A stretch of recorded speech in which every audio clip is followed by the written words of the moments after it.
it, don't mind it.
It's time for one final ride in 2022 Season 2 of the iRacing IndyCar Open Championship. Hello everyone and welcome back for Monday Night IndyCars as we head to the Motor City.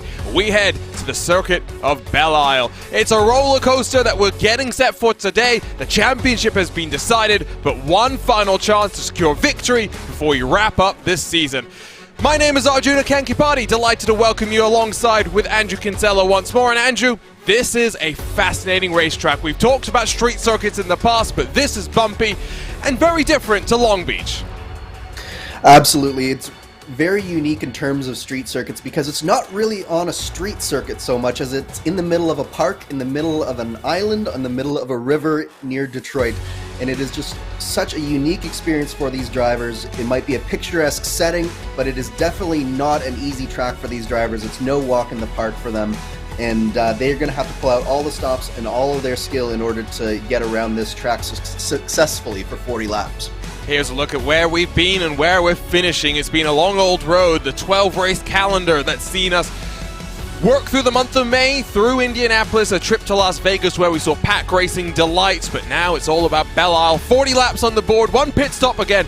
Both top compounds of tires will be mandated for the drivers. We'll talk more about that in a couple of moments' time. Here's the championship standings, and yes, like I said, it is Brandon Traynor that will secure another title in this championship, one of the few drivers who have won this championship across all three IndyCar generations present on the iRacing service. Alexis Newsom is impressive on her first full season as part of Team I5G to be sitting in second spot. Adam Crane, Adam Blocker, and David Porcelli through the top five. And really the story today is going to be David Porcelli versus Adam Blocker, both of the cars in today's field.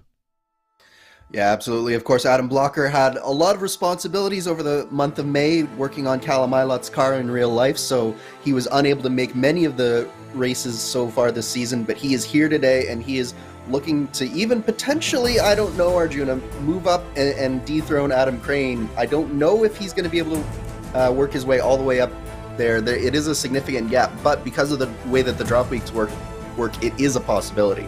One thing again, I like to say 12 rounds of the championship, only your best 8 will count to the actual championship, so do keep that in mind as we get set for this race. Let's ride around though through the streets of this Belle Island. Let's ride on board with Brandon Trainer for a lap here through the Motor City. Down into turn 1, be careful as you break into the first part of the corner. Clip a little bit the curb if you're feeling bold, but you got to be very careful over the bump. You don't want to end up like the Corvette pace car did a couple of years ago, in towards the heavy braking zone of turn number 3, a hard 90-degree right-hand corner where you don't want to clip the curb on the inside because it will send your right front up into the air. Nice and tentative on the run into turn 4, hitting the limiter as you maximize the momentum.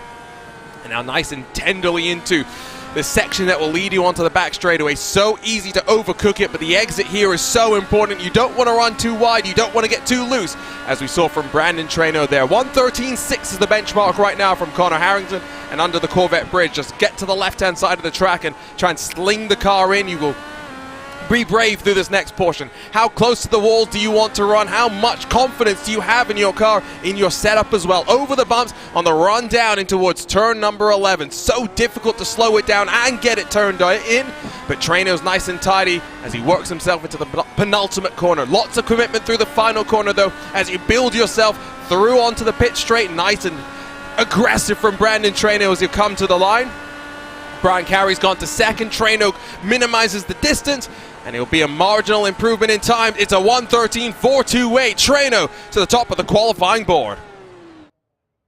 And you could see on that lap, Arjuna, just how much how much risk you have to take over the course of that lap. There's no margin for error with those curbs that will just throw you towards the walls, and those walls come up so quickly, especially on corner exits. So it's going to be a very important for these drivers to try and maximize every corner, but at the same time weigh that risk versus reward that we always talk about, and try and get these cars home over 40 laps. Riley Thompson will come to the line as he returns to the Monday night competitions here on the official side of the service. He'll jump up into 7th. Rashad Craig, now part of the Indy Alliance program, will go up to 2nd. A strong field, and the top 8 or so are split by 0.8 of a second. Of course, John Bodefer, a winner at the Nordschleife, sits in 8th position. 22 cars will be ready to go in about 2 minutes' time as we wait for the final lap times to come down onto the board. I do apologize, by the way, for my voice. I was at Indy this past weekend for the greatest spectacle in racing, and what can I say? Those are some loud cars, and my voice is absolutely shot, but I'm excited about this one. I'm excited about the streets of Belle Isle, where, of course, after the 106th running of the Indianapolis 500, Andrew, we're set for back-to-back races. We go racing in the real world in the NTT IndyCar Series here in just a couple of days' time. One of the reasons that Indy is my favorite, apart from just the fact that it is the kickoff for the summer stretch of the IndyCar Series, and it always kicks off now at Belle Isle, and so this race has always been one of the ones on my schedule where I'm like, okay, now we're starting to get into summer. Now we're actually getting into the real meat of the IndyCar season. Of course, now in iRacing here today, this is the last race of our season, but for me, it's always a signal to a new beginning of the season, really. And of course, the other thing that comes with this particular back-to-back weekend is when you're racing at speeds at Indianapolis, when you're flirting with disaster. If you get an injury like Scott Dixon did a couple of years ago, you race with a broken hand around these bumpy street circuits, and especially with no power steering, it can be mighty difficult to keep the pain down, to keep the speeds high, and Callum Ilott really found that out this past weekend, how treacherous Indy can be. I'm not sure if it's a broken hand or a bruised knuckle. We're getting different reports from depending on who you talk to, but the reality is he'll inject himself full of painkillers. He'll try and go this weekend to build on what's been an impressive run in the Juncos Hollinger racing car. I know Adam Blocker has been enjoying this season. Yeah, absolutely. And this is one of those tracks where it's probably the worst track to get an injury on, Arjuna, just because of how bumpy it is and how much the steering wheel just, even in the sim, you can tell just how much it tries to rip itself out of your hand. So having any sort of injury to your hand, it's going to be very, very difficult for Callum. But we've seen over the course of this year that he's really been learning really well and learning these IndyCars, and he's really starting to show some pace. So hopefully the injury doesn't hold him back, and we'll have a good showing from him this weekend. But right now, I believe it is time to go go racing here in the virtual world. It's a very different sort of a street circuit to anything that your F2 drivers like Callum Ilott and Christian Lundgaard would have experienced. What will they show us this coming weekend? Of course, St. Petersburg will have been their first indication of what an IndyCar street circuit is really like. But like Andrew says, Go Fast time is done. For the final time this season, we're ready to go racing for round 12 of the iRacing IndyCar Open Series. We're live from the Motor City. We're ready to go for 40 laps of absolute chaos. Let's run you down through today's starting grid. And it's Brandon Traynor that puts it on pole. He's been the king of qualifying this season. A 1:13.428 puts him almost 1.5 tenths clear of Rashad Craig on the outside of the front row. Great qualifying performance from Craig, while Connor Harrington and Mitchell Welker will share row number 2. Brian Carey and Adam Blocker for Powerslide Motorsports will roll off on row 3, while Riley Thompson in 7th will share the 4th row with Alpine-sized geodesic racing driver John Bodefor. Jerome Lamy and Dan Piazza complete the top 10, with David Porcelli and Andrew Duffy 11th and 12th positions. Ryan Harding and Kylo Chiacelli in 13th and 14th. Davis Track shares row 8 with Connor Hale, while rolling from 17th is Charles Sears. He's alongside Alexander Russell for the VRS Satellite Racing Team. Final couple of cars with lap times on the board. It's Clint Martin and Robin Glennox, 19th and 20th positions. Matt Adams and Matt Taylor from the final row of the grid have no lap times on the board. Will be a difficult start for them as they look to try and just survive the chaos that will undoubtedly ensue. And Andrew, as we talk about this race, 40 laps, drivers required to use both compounds of tires. Where are their passing opportunities? Last year, we saw some fantastic racing in the real world here.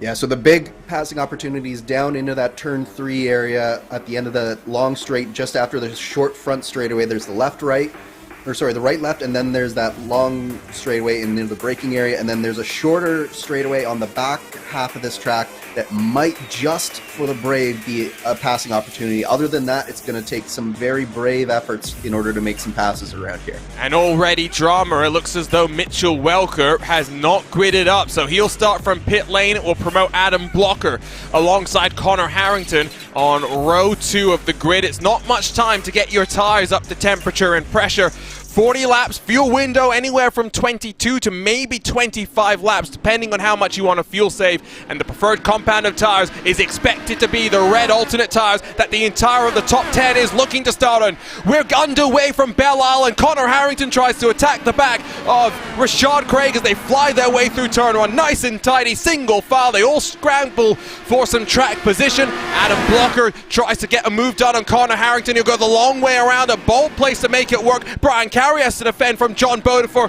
They all get it sorted out. Blocker now under fire from his teammate. And it was a nice move from the Canadian on the inside of Blocker. That'll put Adam just on the defensive here, with John Bodefor breathing down his neck as well, who got a good start there. So a little bit of changing of positions here, but overall really, really clean start, and that was good to see there, Arjuna. Adam Blocker gets on the push to pass. He becomes the first car to do that. In fact, I'll have to correct myself. My timing screen was playing some games with me. Blocker, Bodefor, Thompson, the 3 cars inside the top 10 electing to start on the black tires. And then from 11th on back, they're all starting on the primary compound of tires. Interesting to see the way that it's playing out. And as Brandon Traynor builds a 1.2 second buffer at the front of the field, it's partly because it's relatively warm compared to the track conditions that these drivers saw in practice. 27 degrees in the air, 36 down on the track itself, and it will cool off. The red tire will just get quicker in the second portion of the race, but you look at those gusts of winds as lap 1 sees Traynor lead by a huge old margin, 24-kilometer-an-hour gusts of wind. Yeah, and that wind is going to play havoc with these cars. They have as much aerodynamic downforce on there as you can, and when you have that much aero on there, it really does start to act a little bit like a sail. So having that amount of downforce combined with the wind is definitely going to make things a little bit tricky for some of these drivers. And the margins for error here, Arjun, is just so tight. It's going to make probably some mistakes happen, I would say. You see how hard, how close they're getting to the wall. That's the indication of just how hard they are pushing. Now, there has been some drama further back in the pack. We'll see if we can get a replay of what's gone on here, because I have the feeling with already 6 cars in pit lane, it must have been one almighty shunt as they work their way through lap number 1. Connor Harrington, though, attacks the back of Rashad Craig as they funnel their way in through the final sector of the track. The private label Team Hype driver right on the back of Rashad Craig in the number 10 machine. Into the penultimate corner they go. Just look how close that Harrington will get to the wall. Little lift, a breathe of the throttle as they fly themselves through the final corner. Blockers being dropped to the tune of 2 seconds behind Brian Carey, trying to make those black compound tires work a little bit harder, a little bit longer lasting, but definitely don't grip up as much as you'll see with the softer compound of tire.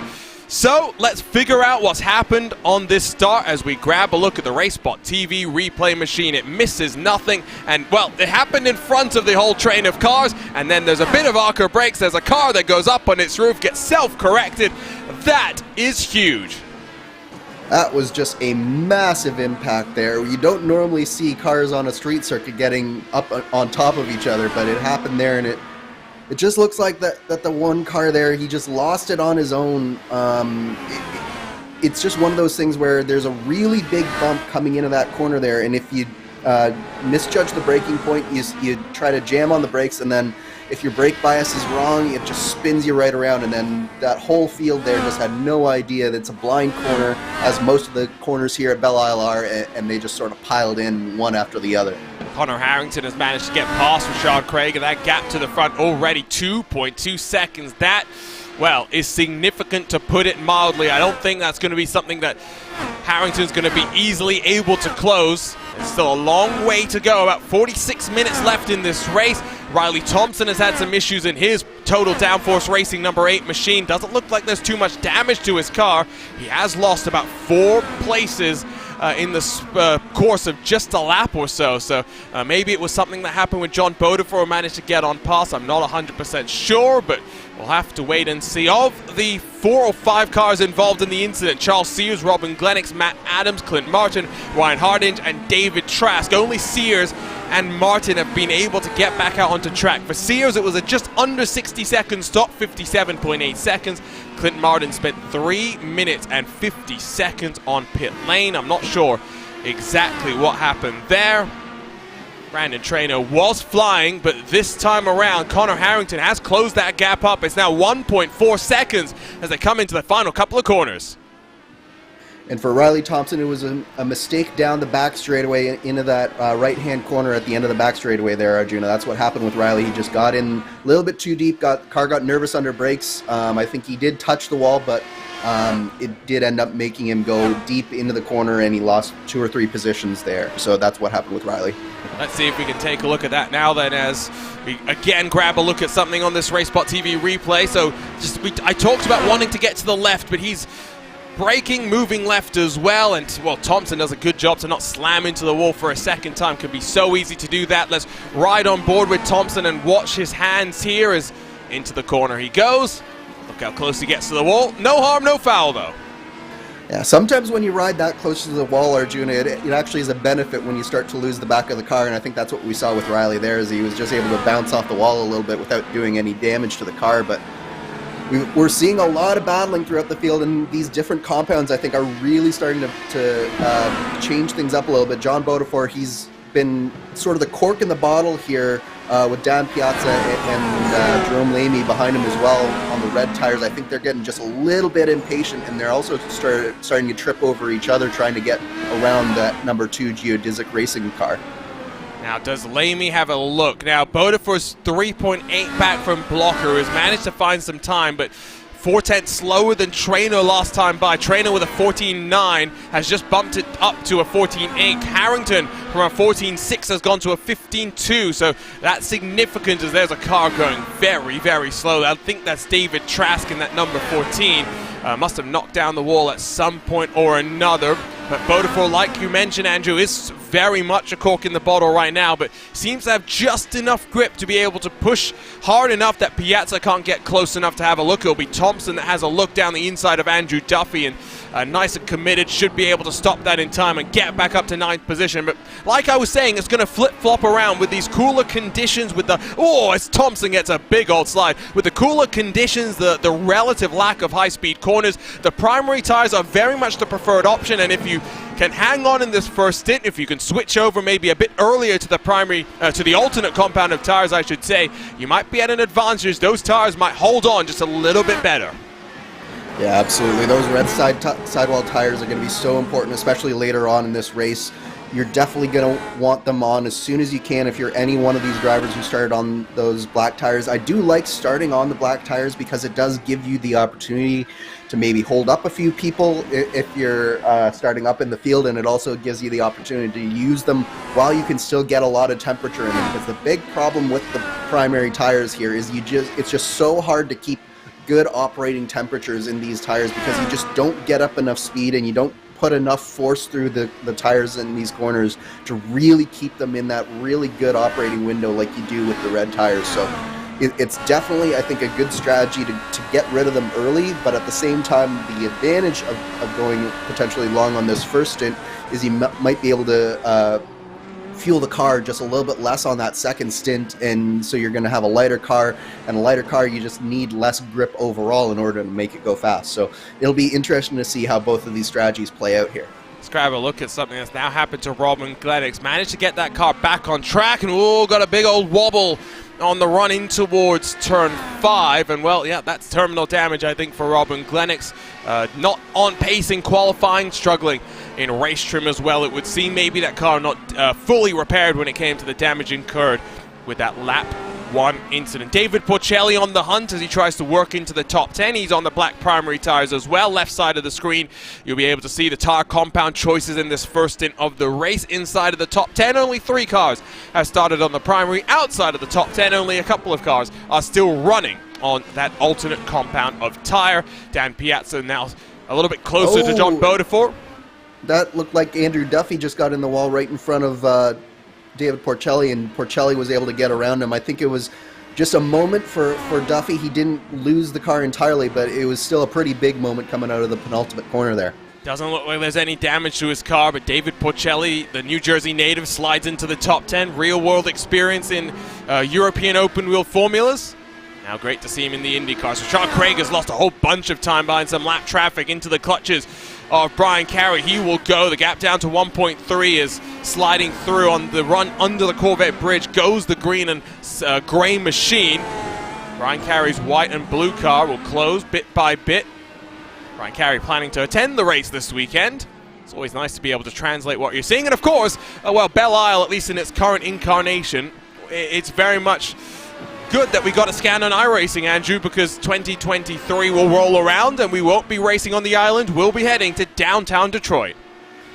But I will say, I think I will be missing the picturesque scenes of Belle Isle. It's been one of those tracks. It actually came in back when my dad first really introduced me to IndyCar racing back in 1992. Of course, I don't remember the first race other than the fact that we had taped it on a video cassette, and that would be one of the races that I would watch over and over again as I was growing up. But this was really the track that sort of got me into IndyCar racing, because there was just these really cool looking cars going inches from the wall, and there was, of course, that absolutely insane battle between Michael Andretti and Paul Tracy in that race, where they were both just sort of bouncing off the walls and off each other throughout the course of the race, and it was really the place that got me hooked on IndyCar.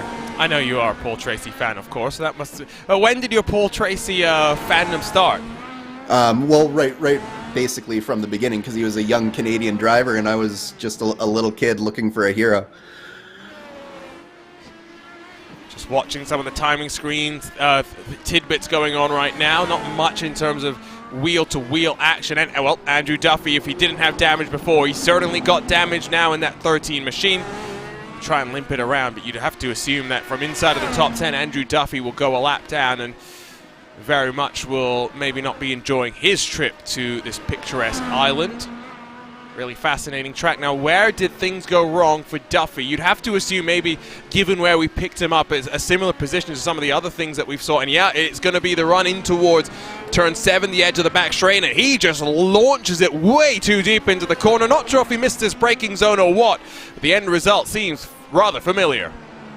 Yeah, and the braking zones at Belle Isle are just very, very tricky in general. There are a lot of bumps right in the braking zones, because this circuit has been used for a long time without being repaved, and so these cars, while they only race there once a year, they do create a lot of force, especially in these braking zones, and over the years it's just made the bumps get worse and worse and worse in these braking zones. So with the scan that we have in iRacing now, it does accurately represent all of those bumps, and that's probably to the detriment of the people trying to get these cars stopped here today.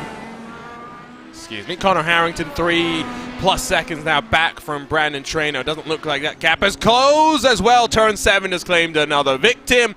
And this time it appears to be Connor Hale. And again, like you say, the way the bumps influence the braking zone, well, another car has found out just how tricky they can be. Let's see if we can dial up what's happened here. I wonder if he maybe clipped the wall initially or if something else has gone wrong. He's trying to go to the left.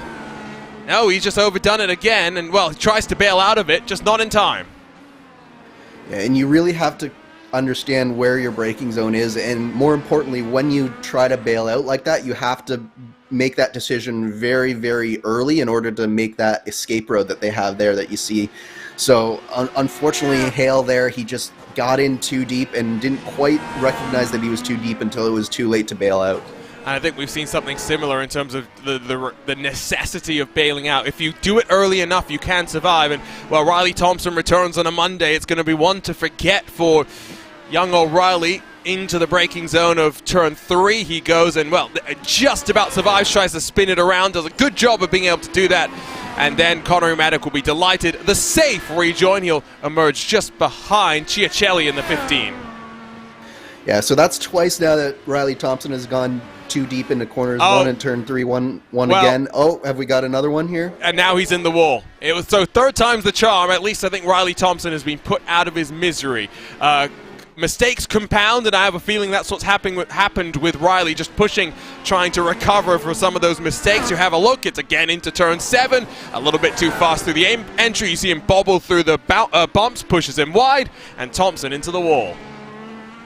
And I think this one, Arjuna, is probably due to some strain that he put on the tires as he tried to spin around there. It really does take almost a half to a full lap to really recover your tire grip, especially at the back of the car when you light up the tires like Thompson did to spin the car around. So I think it was just a case where he just didn't really understand where he needed to brake in, particularly what his rear grip would be doing through that corner. We get word that Mitchell Welker had a sound issue when it came to joining the grid in what was his favorite race. We've seen his speed on the road courses. Disappointed for him, and we'll hopefully see him next season back out in force. I can tell him it's not isolated to him. If you've been wondering why you're not hearing audio on the replays that we're watching, it's because, well, I'm having audio issues as well. Sometimes it's just the way that the cookie crumbles. I saw a question in our YouTube chat about the track conditions. Again, here's a look at them. A little bit warmer than it was in the practice session just before this race got underway. We're past 4 p.m.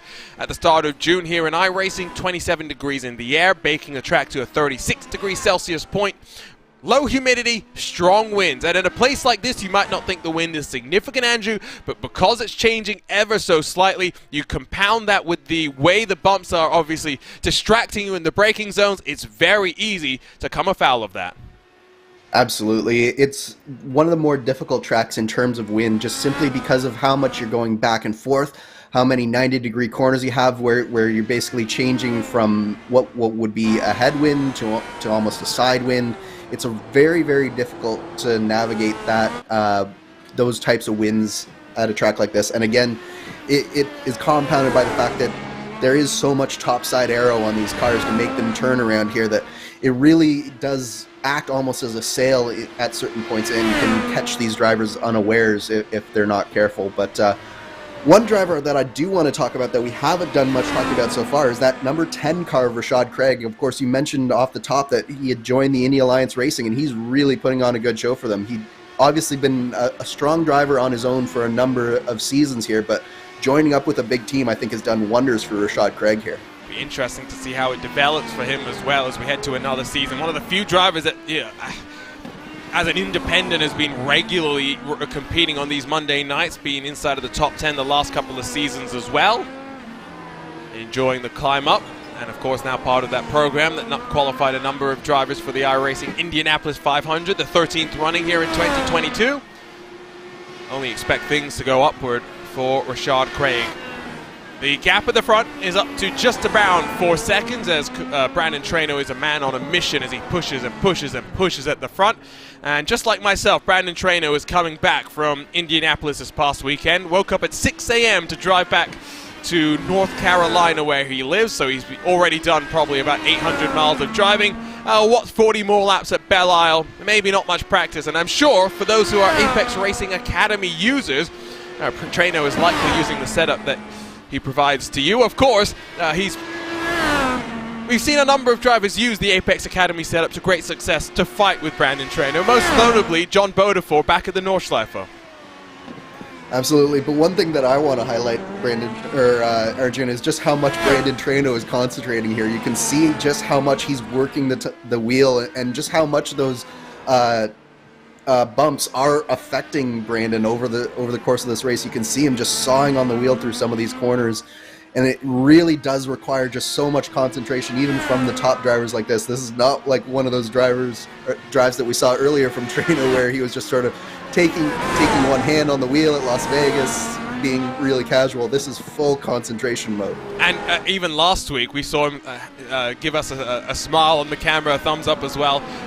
Not seeing that. And I wonder as well, might be a little bit of him just trying to stay awake as well, because the road trips can often by yourself as well be very, very easy to fall asleep. You also see behind him, there's a new addition, which you can't really see, but the Team i5G guys very much enjoying their time at Indianapolis by buying some bricks from an antique store. I got to say, they've got the best sales tactic in the world. Yes, there are millions of bricks that would have lined the Indianapolis Motor Speedway before it was properly paved over.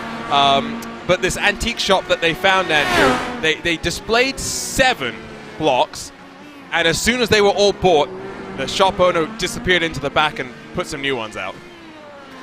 That sounds just about right. Nice sales tactics there, but one thing as we look at the action here is this is going to be, I think, a story more as the race goes on. Brandon Traynor really starting to catch the back of the field now. He's got some drivers that he's going to have to go through here. See how hard he pushes it. I think that's the thing. He's got a comfortable gap, 4.5 to Harrington. If anything, you start to now think about the gap to Adam Blocker, right? Because it's at 12 seconds. Blocker, of course, being on the primaries, Traynor's on the alternates. Blocker hypothetically could come in maybe this lap or the next lap and try and find a bubble of clean air to push for and try and avoid then having to pass cars on track, as Brian Carey must have had an issue because Brian Carey is slow on track. And oh no, well, I was talking to Carey about how I didn't want to ask him about how this race was a disappointment. Well, unfortunately, maybe that's the curse of the commentator. Yeah, it does tend to happen with you and Brian Carey, unfortunately, I gotta say, Arjuna. Just not very good luck for him. And he was having a really good race, too, up in 4th place. He was within 10 seconds of Brandon Traynor there, and just one of those small mistakes that you can't make around Belle Isle because there's just no room to do it. Yeah, you make a mistake here. We've seen it so many times already.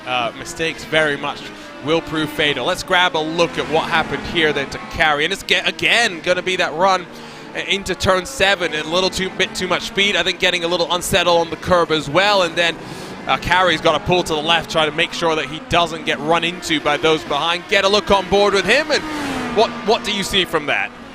Yeah, it's just like you say, just too much speed. And the problem with that was it was just a little bit too much speed, and you don't quite realize that you're screwed until you get basically at the apex and you realize you just aren't ever going to be able to make the corner, and there's nothing that you can do at that point. You're just got a one-way ticket into that concrete wall. There's a song there, I have no doubt about that. Let's go talk to Brian Carey. Brian, I don't have much. Yeah, I don't have much more to say. I feel bad. Yeah, you know what? I mean, I haven't done a lot of open races this year, so like my race rustiness is kind of showing a bit. I've been active in Ironheart, but I mean their schedule's been reduced a little bit, so it's not even.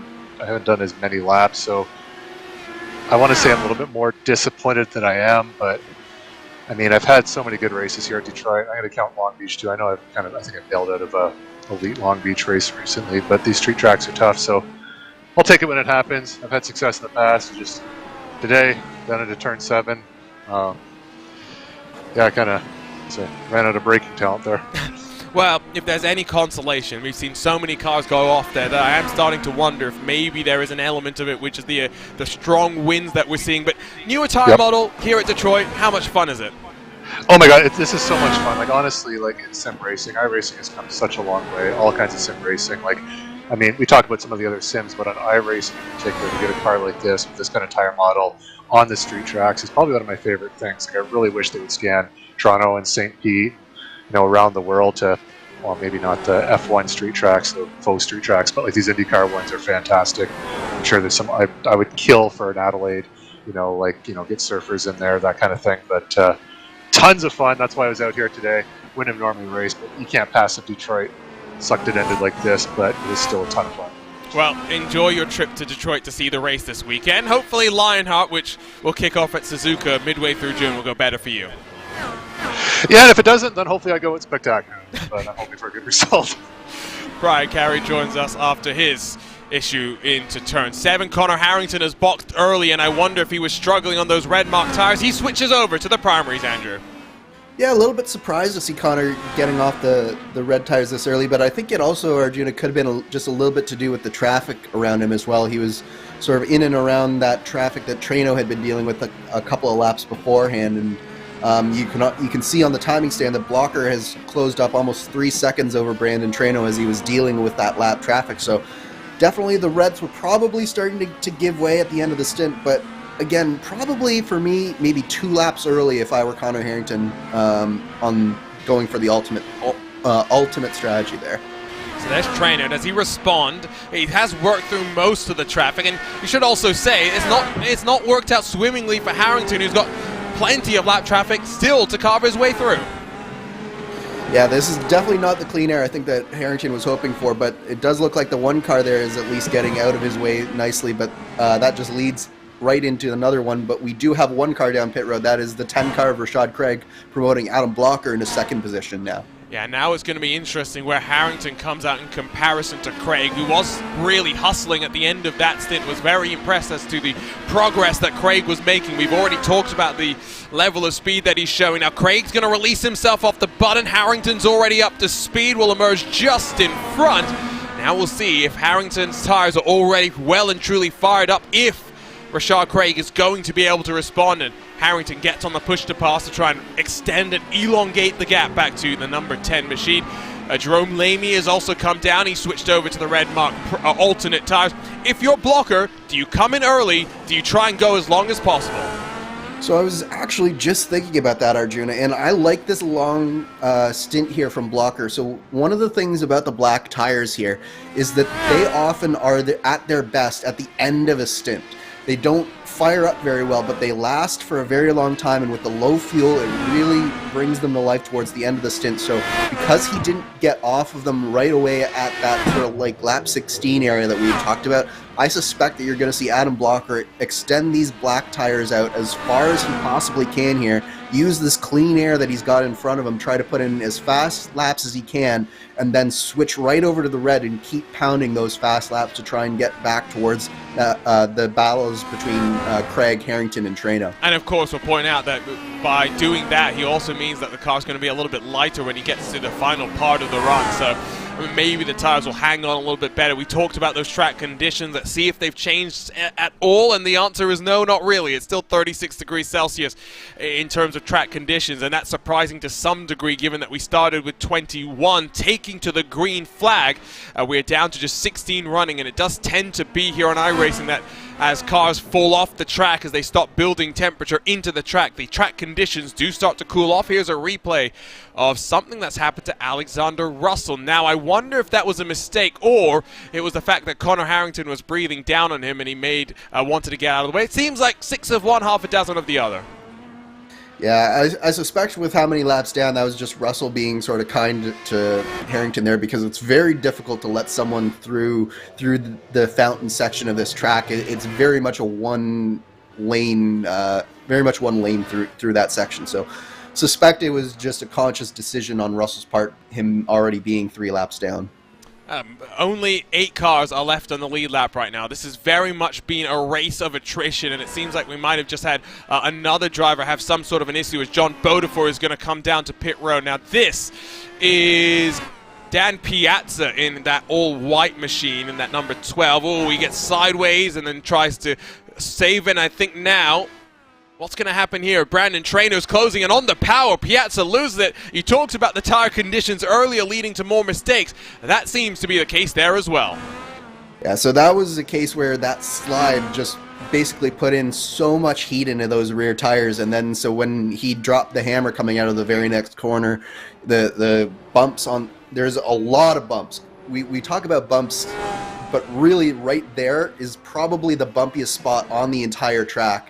And I think he just hit a bump wrong, and the tires, with the little grip that they had and the heat that had been cycled through them, that was all she wrote there for the car of Dan Piazza. Adam Blocker is going to come in before Brandon Trainor. Now, is this the call that will help him close the gap? Was about 10.5 seconds at the line, but they'll switch over car compounds. Blocker will go to the alternate red, softer tire, a little bit more grip, a little bit faster, but hypothetically, Ware's just a little bit faster. Trainor will go onto the black primary tire, harder, more durable, doesn't grip up as well. Where does Blocker come out in comparison to the likes of Connor Harrington and even Rashad Craig? There's Rashad Craig. Adam Blocker might have jumped in front of the Indy Alliance racing car. He'll go defensive on the run into turn 3.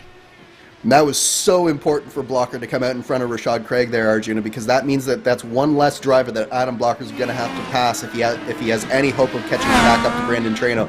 But you and I both know that the car that will be in between them is Connor Harrington, and that will not be an easy pass for Adam Blocker. Yep, we'll see how that goes. And that's the one disadvantage of starting on the slower tire compound. You're slower off the start. Brandon Trainor will peel off into pit lane nice and tidy. No issues there for the Apex Racing Team machine. He will be comfortably at the front of the field. Adam Blocker is 3.4 behind Connor Harrington, so he's got some work to do. We'll see how things are going to play out there. While this goes on, we'll grab a look at something else that's happened to Alexander Russell. It's been a tumultuous day for him, and well, consecutive laps, issues at turn 7. This one, a little bit more fatal.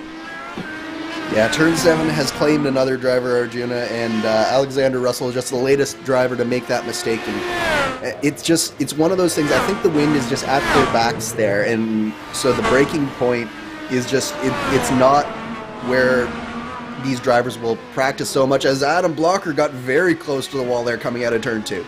If there was any questions as to whether Blocker is pushing, just look at the line that he took on the exit of turn 1. He is definitely going pedal to the metal. 10 tenths on offer right now. 9.8 the gap as we inch towards 16 laps to go. Trainor is 6.3 in front of Connor Harrington.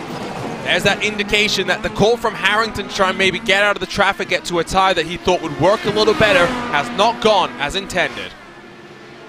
No, not quite, I think, what Harrington was looking for, but at the same time, he does probably have another 2 or 3 laps while Brandon Trainor tries to make these black tires fire off here.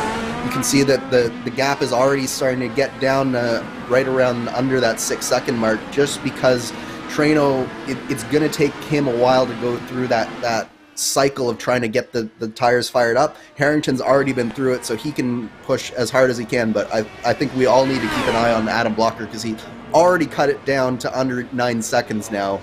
So these will be the laps that make or break Adam Blocker's race, and whether or not he can get by Harrington. And I would say he's got maybe 5 laps to do it. Otherwise, he's never going to be able to make it up to Brandon Trainor. Seems like Rashad Craig has made a mistake now, because he is a full 3 seconds back from Blocker. So that's not where he was a lap or so ago. And Blocker has taken a 3.5 second gap to Connor Harrington and made it a 1.8 second deficit. So really on the charge. 8 seconds last time by. Adam Blocker a 1:14.962. Not the fastest lap of the race, but we know these tires aren't going to fall off as aggressively as they have done at some of the other tracks. Blocker might still go faster, 1.3 back from the number 5 car.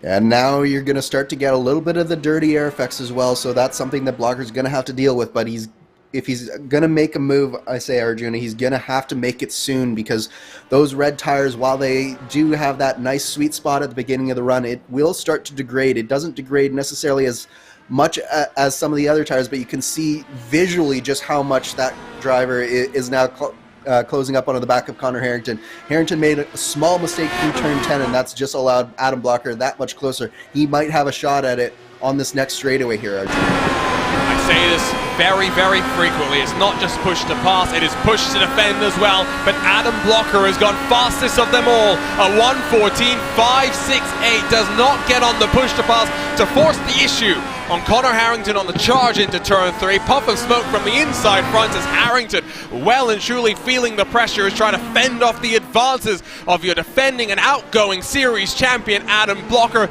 The gap to Treno, 7.8 seconds. Blocker can't afford to dawdle. He needs to get by him, if not this lap, then next lap, I would say, because he really can't afford to allow Treno to settle into a rhythm and get heat into those tires before he starts to put pressure on him. So this is all that it comes down to for Blocker. If he has any hope at catching Brandon Treno, it's got to be soon. Look how close he's able to sit as they dive through this slower section of the lap. Harrington sets up nicely through the third to final corner. Through the penultimate corner, they'll sweep. The gap has opened up, 8.7 the deficit. Brandon Treno's best friend is Connor Harrington right now, who scrapes the wall on the run through into the final corner. Blocker on the push to pass, knows he's got to make it happen now. He's got 8 usages of the 70 horsepower spurt to work through this portion of the race. Harrington goes defensive on the run into turn 1. One more chance. Blocker gets a wonderful exit on the exit of turn 2, but both cars use the push to pass to funnel their way down into turn 3. Blocker pinches and then runs out wide, again forced to the outside, tries the up and under, not close enough. So that move from Blocker was set up on that front straightaway where he used the push to pass, and he was never going to be able to actually make that move into one work. But what he did was he tried to force Harrington offline as he makes a big lunge down into turn 6. They keep it clean. They just about survive. Blocker on the push to pass once more, and this time he's got the inside into turn 7. Adam Blocker is up to second spot. Connor Harrington can do nothing but watch as Blocker takes the racing line, and Blocker finds himself now 9 seconds back from Brandon Treno. Connor Harrington might just have won this race for Brandon Treno. Yeah, that cost Adam Blocker 2 full seconds, those maneuvers there, if not 2.5 when it's all said and done here. So that really, really held up Adam Blocker. But just some fantastic racing. There was a lot of respect between the two of them, and Adam, with a very opportunistic move, I will say, in the turn 6. That is not necessarily a passing zone, but Harrington gave him just enough space. They came out the other side, and then Blocker completes the pass into turn 7. But what racing we saw between those two drivers there. You say respect, I say frustration, and it was very much a move that was kind of like, get out of my way or we're both going to crash. I suspect there was probably an element there, but I was talking more about the respect from Harrington there, because he very easily and probably rightly could have turned in and taken them both out. Yeah, no, I do agree. I think if they had crashed, it would have been more on Blocker. We'd have to get a look at a replay, but because we didn't have the best of camera angles, let's be completely honest. But yes, gap has not closed as much as I thought it would as we work towards what's going to be 12 to go, I would believe, as we close off 2022 Season 2. 15.575 for Brandon Treno last time by. His fastest lap is almost a full second quicker. But with this time, what's Treno going to do as he comes to the line of 15.253? So finds a couple of tenths here and there. So what he would want to see. Blocker in that Powerslide Motorsports car with a 15.262. In fact, he's slower than Brandon Treno. Yes, and this is the problem, Arjuna, is because he used up so much of his time and tires trying to get by Connor Harrington. Basically, the tires at this point in the stint have pretty much equalized out. So Adam Blocker really has very little hope of catching Brandon Treno short of a mistake from Treno. These two drivers had their fair share of drama to kick off the season, and Brandon Treno is on for a points haul that is going to be a record-breaking number. Let's get a look at the RaceSpotTV replay and see on board from Blocker what this initial lunge was like. So Harrington's there, and I think it's fair to say Blocker was never alongside, but it just compromised Harrington enough. Harrington did try to defend, but there wasn't much that he could really do, and ultimately Blocker gets on through.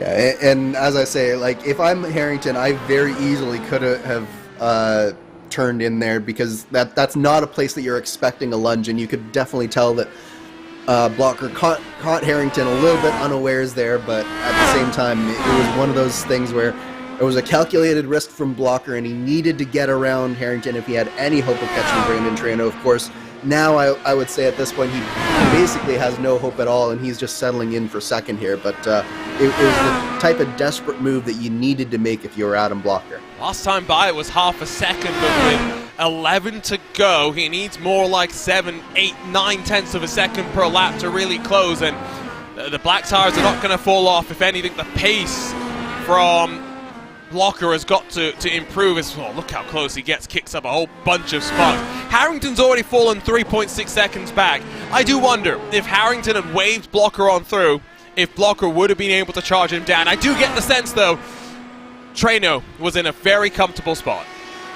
Yeah, and I kind of think at this point that Traino's just in full conservation mode, where Adam is pushing 10 tenths, as you can see right now.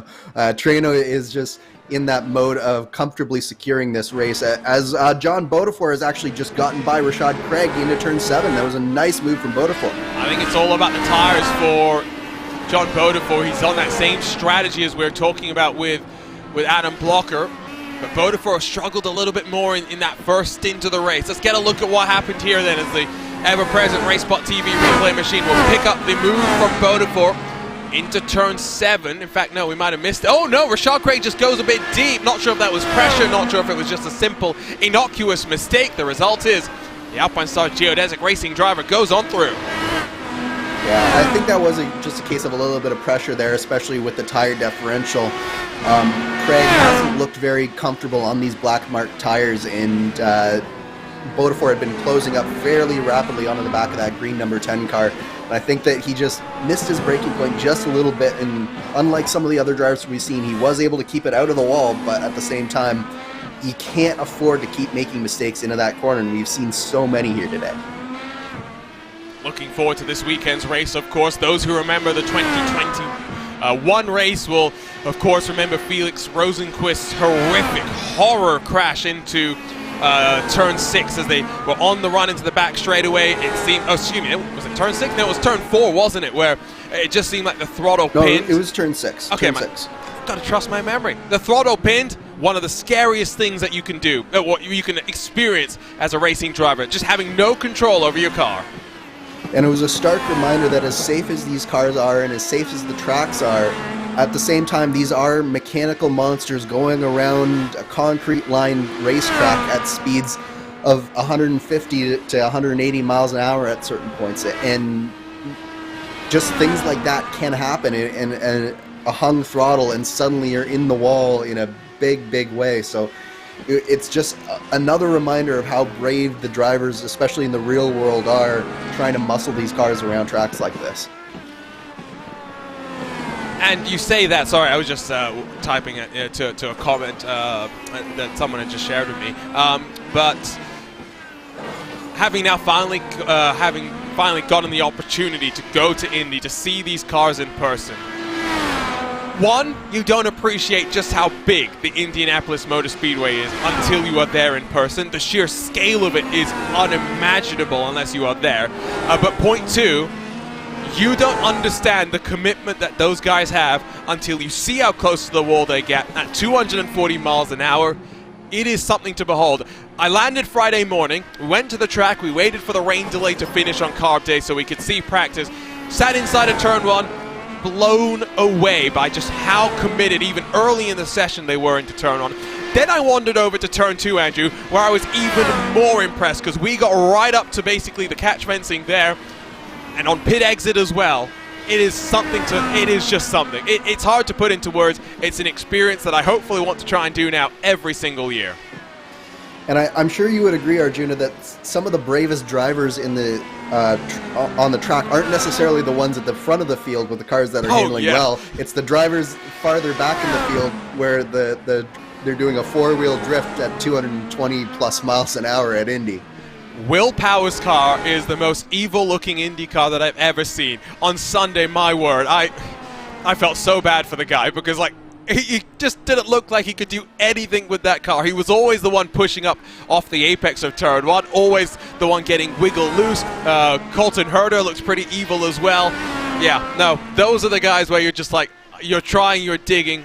There's only so much that you can really do. Traino crosses the line to complete lap 33, so we have 7 laps to go. The gap is still 7 seconds, so 1 second a lap. That's what Adam Blocker will need to get to the end of the race. It was even more interesting when we were sitting inside of turn 2, though, Andrew, because I was with Team i5G. We looked down for a moment, I don't know what we were doing, and then we just hear a car sliding, and we look up, and it's Colton. This was on Friday, on Carb Day, and we see Colton Herter on his lid, just sliding all the way through turn 2. And then when you see the replay, it was the most remarkable thing, because you see him hit the wall. We didn't hear that. We didn't hear him go in the air either. We only heard when he landed and was rolling through, and you saw him wiggle once, you saw him wiggle twice, and then up into the wall. And it made me realize that we do this here on iRacing, and we see crossovers in real life. We see Lauren Heinrich, now a Porsche Junior driver, winning the Porsche Junior shootout at the end of 2021. We see Moritz Lohner, who's finished on the podium in DTM Trophy. We see these crossover drivers. But there's a marked difference between a GT3 car, and I hope Heinrich Lohner will excuse me for saying this, versus the, I'll put it mildly, I'll put it politely, the gumption required to be an IndyCar driver. And that's why I have a lot more respect now for what Grosjean and Johnson did, Jimmy Johnson and Romain Grosjean did last year, where they didn't dive into it and they said, okay, I need to understand if this is something I really want to do. And let's see how it ended on Sunday for both of them. They both crashed. Yeah, they definitely earned their rookie stripes at Indianapolis, and they weren't the only rookie, with obviously with Callum Ilott doing the same thing. So it's one of those things where you think you're prepared for it, and even seasoned drivers like Grosjean and like Jimmy Johnson, you think you're prepared for it, and then you get into a full 500-mile race, and you just realize just how much it takes in order to complete those 500 miles. And Jimmy, to his credit, came within about 10 miles of actually finishing the race, but just didn't quite make it the full 500, unfortunately. But it's one of the hardest things that you can do, is try to master an IndyCar, not only on the ovals but on the roads and across all the disciplines that they do. And you mentioned crossover drivers, and that's one of the things with the IndyCar, is the only time that we get crossovers in the IndyCar is when the real world drivers come and hang out with us occasionally. Hey, never forget, Scott McLaughlin is an iRacing Indy 500 winner. It wasn't in a broadcast race, but he is an iRacing Indy 500 winner. We'll take full credit for the spark being put into his mind. And Jimmy's caution did also at least set up an exciting finish to the race. That is for sure. 5 to go. Blocker's been pushing gaps down to 5.8, but it's looking like too little too late. Only 4/10 quicker that last time by. And to go back to the point, I feel like, and I know I'm probably wrong here, but I still feel like if you put me in a slower powered car at the North, if you put me in a GT3 car at the Nordschleife, I know I'm going to be off the pace. If you put me in a TCR car, maybe. I'm not a fan of front-wheel drive, much to the chagrin of Tyler Macton and Paul Smith. You put me in a BMW M2 CS Cup car, I feel like I'm not going to be totally off the pace. But, like, yeah, there are limits. There are definitely limits, and yeah, it's why I'm also so impressed by Christian Lundgaard and Callum Ilott for doing this in year one. Lundgaard was great at Texas. We saw him have some really good speed up in the top 10.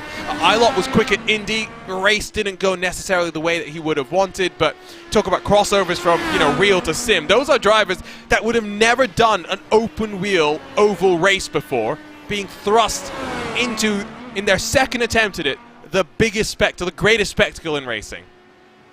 Yeah, absolutely. And like, you even listen to some drivers like in F1, like Lewis Hamilton and Max Verstappen, two of the fastest drivers of the time right now. They're saying that they look at Indianapolis and say that it's just insane, and they can't see themselves doing it.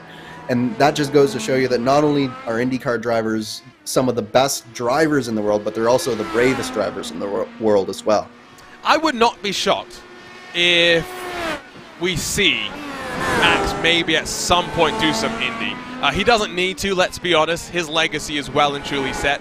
But Max Verstappen, along with his teammates at Redline, Diogo Pinto, Gianni Vecchio, and even Shane Van Gisbergen, do enjoy a bit of Indy fix. And if you're not already on iRacing, you can join. Head to iRacing.com. New memberships 40% off.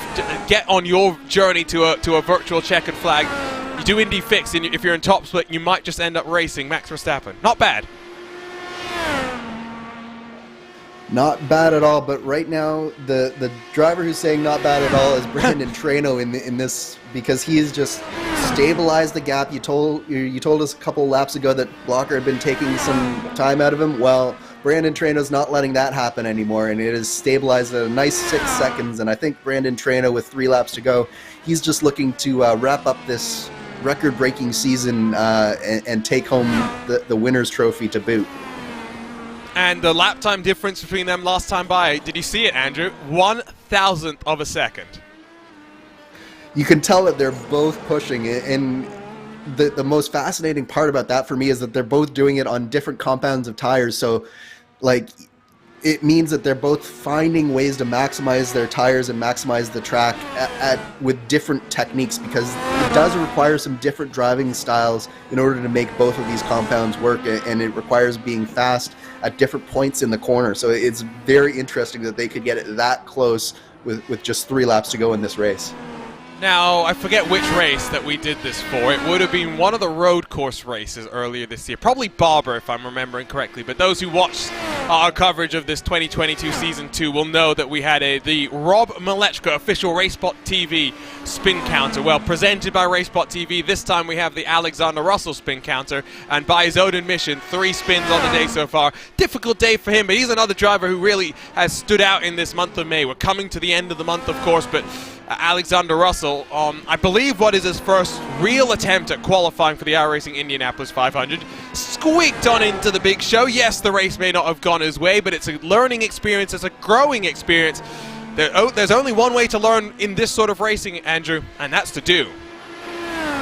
Absolutely, and you may have been able to do it at a lower split level, but there's nothing quite like a top split Indy 500 in terms of the competition and in terms of the commitment it takes not only to do the race, but just to make the race. So just being through that will definitely give him some valuable experience. But here's David Porcelli, right around the outside of Jerome, or right around the inside, excuse me, of Jerome Lamy there, and he is really done a good job. I think that his car has really come to life on these red tires, and he's moved his way up through this field. He was 10th coming into this stint, but he's really just buckled down and sort of put his head down on these red tires, and it's showing here.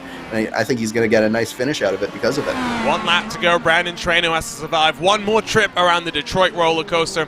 David Porcelli, I was a bit surprised by his struggles in qualifying, but yeah, he's very much turned up the wick, went long on the black primary tires, and finds himself up 4 positions into 6th in today's race. What a season it's been, Andrew. We've been on a tour of the world, and you know, there's been, I think, 5 winners this season. It's very much been domination from Brandon Traino, but as always, these Monday nights, they're always fun. Absolutely. We've seen some fantastic racing, and I truly hope that we get to come back and do it again next season. Of course, this is a community-funded broadcast, so the community's still looking for some donations to that. But right now, we are closing out this season, and Brandon Traino is the story of this season. He dominated at the start of the season, and he's dominating at the end of the season. And what a fitting way for a record-breaking points haul, but with just a couple corners left here for Brandon Traino to negotiate. The month of May hasn't gone all his way. He'll be Mr. 3-time. That is a run that is not likely to ever be broken. But Brandon Traino has been the dominant force in Season 2 of 2022 in the iRacing Open Series Championship, and Brandon Traino becomes your second different champion in 2022. What a run it's been, a record-breaking run. It started off with struggles. Blocker and Traino had their share of incidents, but Brandon Traino has emerged through the smoke. There's finally a smile on that face. Yeah, you can see almost just a little bit of relief after being able to make it through those final corners. They had a spinning car with on the penultimate corner there that I'm sure made it more entertaining than Brandon Trainer was hoping for. But what a run, what a season, and it was fitting that Adam Blocker came out probably just a little bit short, as he did a few times throughout this season, but gave Brandon Trainer one last run for his money. But it was all down to Trainer, and what a deserving champion that he is. He was very much an oval specialist when he first started, but he's built up the speed on the road courses, and it just seems like he's getting better and better as he goes. Brandon Trainer is now officially your 2022 Season 2 iRacing Open Championship. Blocker managed to close the gap, but it was only 4 seconds. One will wonder, or I will wonder, what might have happened if Connor Harrington had been a little bit nicer to Adam Blocker, as Brandon Trainer burns it down. I will say, Arjuna, I do think we need to give Brandon Trainer a few donut lessons here. Those are more of a croissant than a donut. It seems like his donut game has definitely slipped. We've seen it be a lot better in the course of the season. We're waiting for one car to come across the line. Jerome Lamy, I can tell you, had to pit on the final lap, or coming to the final lap. That is definitely not how he wanted the race to finish, but ultimately only loses one position. Finishes on the lead lap. Only 8 cars ended up finishing on that leading lap. It was a very difficult day. 40 laps through the Motor City, and Brandon Trainer was victorious to close out a championship winning season. Adam Blocker, the outgoing champion, will finish in second, 4 seconds down the road, while Connor Harrington rounds out the podium for the private label Team Hype. Alpine Stars Geodesic Racing's John Beaudefort finishes in 4th, while Rashad Craig, impressive in qualifying on the outside of the front row, struggled a bit more in the race itself, but a breakout season for Craig. He finishes inside of the top 5. David Porcelli bounced back to 6th after qualifying outside of the top 10. 7 positions gained. Kylo Chiacelli finishes in 7th. Jerome Lamy in 8th, while Matt Taylor 2 laps down, plus 13 positions from where he started this race. No qualifying time on the board. He started dead last, carves away into the top 10. Charles Sears will round out those top 10 finishers. Down in 11th, it's Andrew Duffy, while David Trask is 12th. Plenty of cars multiple laps down, but Alexander Russell and Clint Martin survive and work their way to the checkered flag. Dan Piazza in 15th, with the first of our retirees, with Brian Carey, Riley Thompson, Connor Hale, Ryan Hardinge, and Robin Glennox completing the top 20 positions. Right behind them, it was Matt Adams involved in the lap 1 incident, while Mitchell Welker did not even see the green flag, a technical issue for him, dropped him out of contention. And so, with that, the final time reading through our race results this season. For the final time, we'll head down to Victory Lane, where Brandon Trainer is standing by. Brandon, we took a look at your face. You were very, very focused, but a big smile as you crossed the line. You are now champion again in this iRacing IndyCar Open Series. Yeah, it feels good, so thank you guys. Thanks to the guys at i5G and everybody that just helps out. We had a really good car all season, minus a few hiccups, but yeah, it was a really good season overall. And then, obviously, I don't know if I'm assuming you guys saw it, that last corner little situation was pretty scary. I thought I was going to throw that win away right there, but no, all in all, a good season, good run. What do you look back on this? Of course, it started quite frustratingly. You and Blocker had your fair share of incidents, but you knuckled down after that. I think, what was it, 5-6 wins this season? Yeah, something like that. Obviously the first 2 weeks weren't that good. But we bounced back at Phoenix and Long Beach, had a decent run at Auto Club. The Nordschleife was interesting to say the least, but every week after the first 2 was really good, and it was really good points, and it was just good consistency overall. What's up next then? Of course, month of May didn't go entirely your way, but we'll see you back on Monday nights, hopefully on RaceSpotTV, and I'm sure building up for the Open Wheels 500-mile race, where you'll look for revenge for what happened just a week or so ago. Yeah, no, it's going to be a little bit of a grind. I'm going to try to work on my high rating for the roadside and try to participate in the special events with the Apex guys and see how I stack up there, because I feel like my road pace has gotten a lot better, and we're still working on the consistency part, but I think the pace is getting there, so I'm going to take on a new challenge and tackle that head on here. Well, of course, you'll be running with the Apex Racing team. We'll see how it goes. Plenty of strong drivers to learn from there. Congratulations, Treno. A record-breaking season, and now a championship goes your way. Thanks, guys. Appreciate it. Brandon Treno wins to close off the season. There's no better way to do it. And the second step of the podium, we find Adam Blocker. Adam, difficult qualifying, and then the race start was a little bit of a struggle as well, starting on those primary tires. Talk us through what happened there. Yeah, qualifying I just 0x'd on my fast lap, so I'm not sure if I would have gotten pole, but definitely would have been up there. So that sucked, but yeah, I knew once that happened that once I was starting 6th, I had to go off strategy to be able to pass here because, yeah, I mean, you just can't really pass here that well, so I knew I wasn't going to pass all those guys just on pure pace, so in the end, I think it worked well. I was 4 seconds back from Brandon at the end of lap 1, just from like field spread mainly, and also letting Brian by because I didn't want to get in the way of him on the reds. And I mean, I ended up roughly that gap back, and then you also look at how much time I lost fighting Connor, like 3-4 seconds. I get it, it's for position, but yeah, I mean, I was always going to pass him, so yeah, I'm not really sure, but yeah, so yeah, definitely just a little bit frustrated, but yeah, definitely happy with the pace overall and happy with the strategy call in the end. And of course, busy month of May. We'll continue with back-to-back races. You'll head to this track at the in the next couple of days for the Detroit Grand Prix. Of course, it'll be the final time that the real world is racing on the streets of Belle. What memories do you have of this place and the racing that's produced? Are you looking forward to the new downtown layout?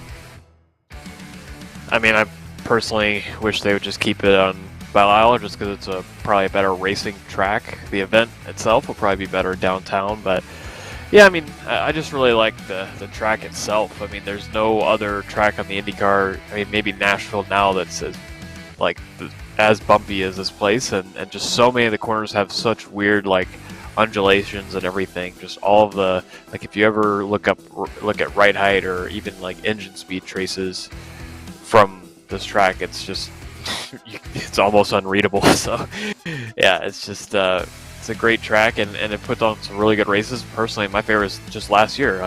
Pato went from like 5th to 1st in like 5 laps on the restart at the end, and so that was just a really good race.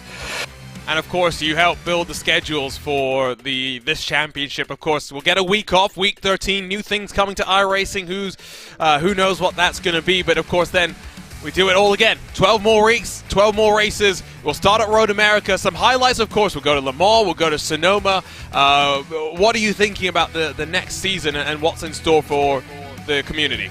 Well, yeah. First of all, I want to encourage everyone to donate to the GoFundMe to put these broadcasts on.